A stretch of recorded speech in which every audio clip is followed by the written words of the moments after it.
it. I just want to go back to your response to Léon, where you said we need to explore new policy prescriptions that ultimately end up in a better life for the Gazans and the Palestinians.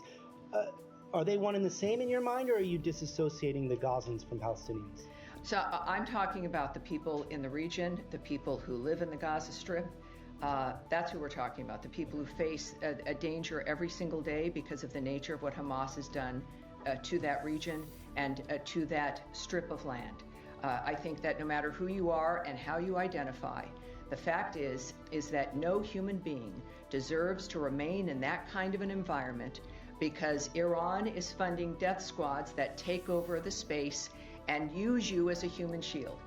While we may become inured to that kind of hell, and the people in it generationally become affected and also believe that this is just normal life, that is a crime in and of itself.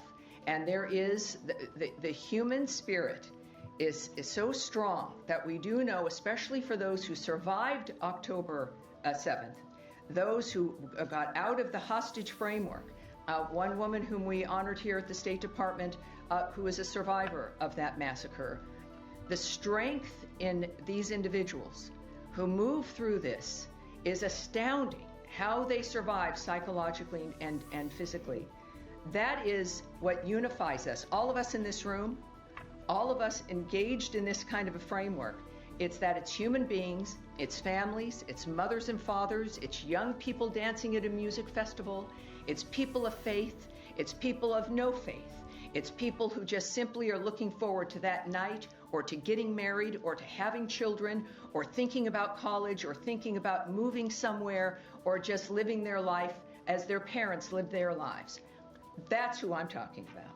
And that's what every peace effort that President Trump and Secretary Rubio work for every single day. If there is one thing our generations can look to here, is the fact that we, at the very least, seriously tried. And so when I refer to someone, whatever part of the world they're in, that's who I'm referring to. The Israelis, the Arabs, the Egyptians, the Palestinians, people of Gaza, Jordan, whomever. This is where we have to move past, is the nature of what keeps us together and what unifies us. Yes. Yeah, please, Saeed, please. On that, the UN Secretary General called Gaza a killing field. He noted it's been more than a month since Israel has allowed aid into Gaza. Are you guys pushing Israel to allow humanitarian aid into Gaza, given it has been a month and conditions are incredibly dire, people are dying? And you just mentioned folks need to be able to live. Sure, yes, they do.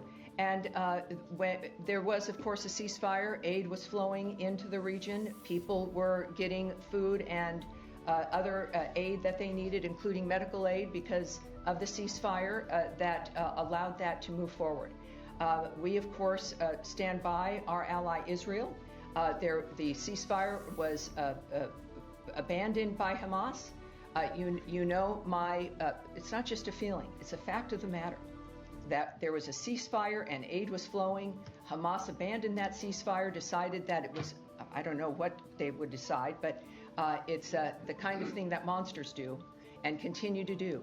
So obviously the work does continue every single day in that region and other regions to stop the fighting, to make sure that civilians are protected, that the next day that they might still be alive.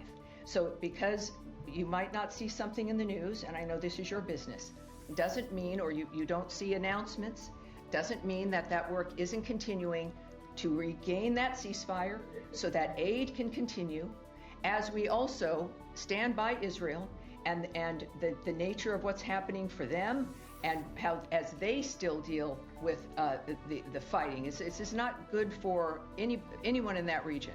But yes, our work continues to get back to that ceasefire, to make sure that people can get aid and to survive this, which is the sole focus of all of our efforts for that region. Can I just quickly yes, sir, please.